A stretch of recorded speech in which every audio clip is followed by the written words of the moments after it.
মাংস খাওয়ার পরে ভুলেও যা খাবেন না। ঈদুল আজহা পশু কুরবানি দেওয়ার বিধান থাকায় সকল ধর্মপ্রাণ মুসলমানরা ধর্মীয় নীতি অনুযায়ী পশু কুরবানি দিয়ে থাকে এবং মাংস বন্টন করে থাকেন। এই সময় প্রতিটি পরিবারে বেশি পরিমাণে থাকে কুরবানির মাংস, তাই অনেকে ডায়েটলিস মাংস খাওয়ার প্রবণতা বাড়িয়ে দেয় অনেকটাই।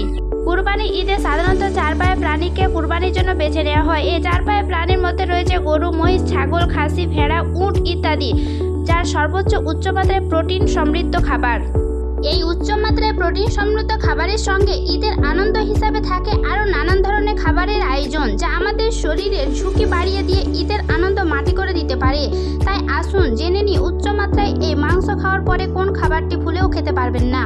যেমন মাংস খাওয়ার পরে দুধ বা দুগ্ধজাতীয় কোনো খাবার খাওয়া মোটেই উচিত নয়, কারণ দুধ হজম হতে অনেক বেশি সময় নিয়ে থাকে। মাংস আমাদের শরীরে সহজে হজম বা শোষণ হয় না, তাই এই দুটি খাবার একসঙ্গে খেলে আপনার হতে পারে পেটে গ্যাস বা হাই ব্লাড প্রেশারের সমস্যা। এই দুই খাবার পাচন ক্ষমতার বিরুদ্ধে কাজ করে, যা আপনার পরিপাকতন্ত্রকে দুর্বল করার পাশাপাশি এর ক্ষতি সাধন করতে শুরু করে।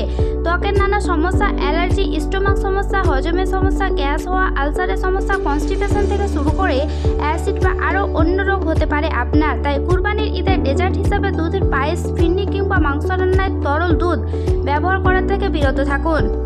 সুস্থ থাকুন, সবল থাকুন। আর এরকম ভিডিও পেতে আমার চ্যানেলটি সাবস্ক্রাইব করে বেল আইকন অন করে নোটিফিকেশন অন করে রাখবেন, যাতে আমার ভিডিও ছাড়ার সাথে সাথে আপনার কাছে ভিডিও পৌঁছে যায়।